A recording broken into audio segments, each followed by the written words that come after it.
In this presentation, we will try to understand graph of potential energy.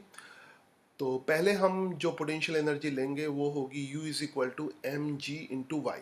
तो ये gravitational potential energy है अर्थ की surface से अगर हाइट कम ले, हाइट को यहाँ पर y से रिप्रेजेंट कर रखा है, और अगर अर्थ की सरफेस से अगर हम हाइट कम लेंगे तो ग्रेविटेशनल फोर्स कांस्टेंट होगा।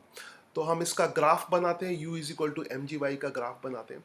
तो ये सिंपल स्ट्रेट लाइन कर्व होगा, है ना, और इस कर्व का स्लोप कर्व स्ट्रेट लाइन होगा और जिसका स्लोप एम जी के बराबर होगा। Just make a straight line, slope tan theta होता है, ठीक है, यू और वाई के बीच में स्लोप इसका टेन थीटा होगा, ठीक है, और टेन थीटा एम जी के बराबर है। तो इसका स्लोप कांस्टेंट है। इसकी हेल्प से हम थोड़ा ग्रेविटेशनल फोर्स को समझने की कोशिश करें। हमें पता है ग्रेविटेशनल फोर्स कांस्टेंट होता है और towards the surface of earth होता है। तो वेक्टर फॉर्म में ग्रेविटेशनल फोर्स को हम लिख सकते हैं माइनस एम जी। अब इसको थोड़ा सा ग्राफ से समझने की कोशिश करें। इस ग्राफ को समझने के लिए हमें बेसिक इक्वेशन लिखनी पड़ेगी, F is equal to minus d u upon d y. तो d u upon d y क्या होगा? Slope of u y curve, जो कि यहाँ पर एम जी के बराबर है। तो force minus slope of u y curve आएगा, यानी माइनस एम जी आएगा।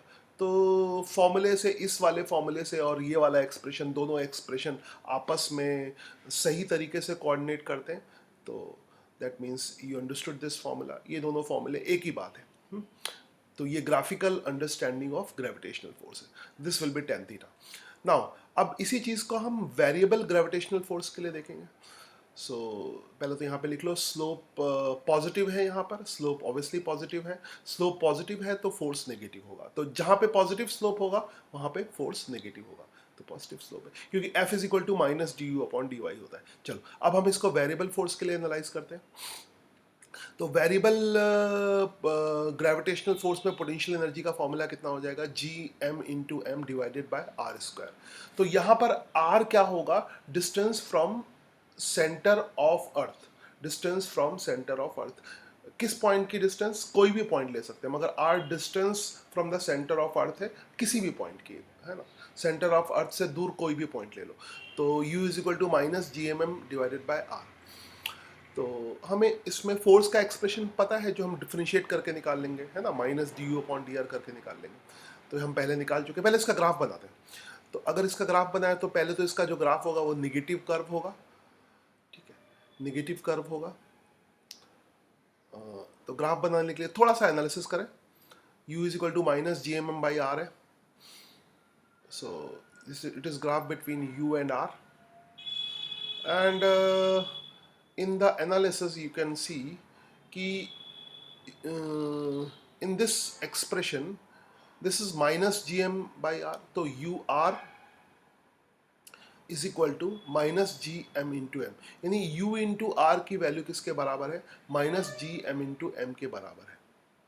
तो इस ग्राफ का जो शेप है, यानी y into x is equal to constant, वैसा वाला शेप आ जाएगा। तो वैसा वाला शेप क्या होता है? रेक्टेंगुलर हाइपरबोला होता है।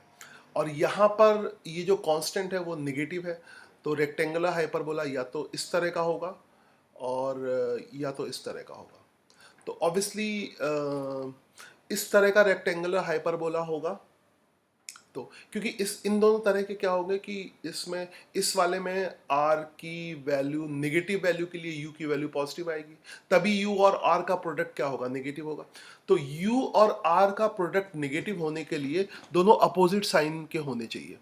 तो अगर तुम बाकी दोनों क्वाड्रेंट लेते हो, ये क्वाड्रेंट और ये क्वाड्रेंट, तो इन दोनों क्वाड्रेंट में तो यू आर सेम साइन के हो जाएंगे, तो प्रोडक्ट कभी भी नेगेटिव नहीं आएगा। तो इधर यू आर कर्व ऐसे हो सकता है या ऐसे हो सकता है, मगर आर की पॉजिटिव वैल्यू के लिए यू आर कर्व इसी तरह का होगा। तो you can see u r curve. Now अब अगर यू आर कर्व से फोर्स का एनालिसिस करना है, तो फोर्स का एनालिसिस करने के लिए बेसिक एक्सप्रेशन हमें पता ही है। तो F is equal to minus of d u upon d r, यानी d u upon d r क्या होगा? Slope of the curve. यहाँ पे स्ट्रेट लाइन नहीं है, मगर इसके छोटे छोटे पोर्शन को स्ट्रेट लाइन की तरह कंसीडर कर सकते हैं। तो बेसिक मीनिंग वही होता है, F is equal to minus d u upon d r. तो जनरल केस में क्या करते हैं कि टेंजेंट का स्लोप निकालते हैं। आई होप ये तुम्हें पता होगा। तो अगर डिफरेंट पॉइंट पे टेंजेंट का स्लोप निकालेंगे, just try to find slope of tangent at different point, try to draw like this. So इसमें टेंजेंट का जो स्लोप आ रहा है वो पॉजिटिव आ रहा है, तो ऑब्वियसली फोर्स की वैल्यू नेगेटिव होनी चाहिए, और टेंजेंट का जो स्लोप है वो डिक्रीज कर रहा है, इसका मतलब फोर्स की वैल्यू भी डिक्रीज करनी चाहिए। तो हमें फोर्स का एक्सप्रेशन पता है, F is equal to minus G M m divided by r square. तो फोर्स की वैल्यू नेगेटिव आती है और फोर्स का मैग्नीट्यूड डिस्टेंस के साथ डिक्रीज करता है।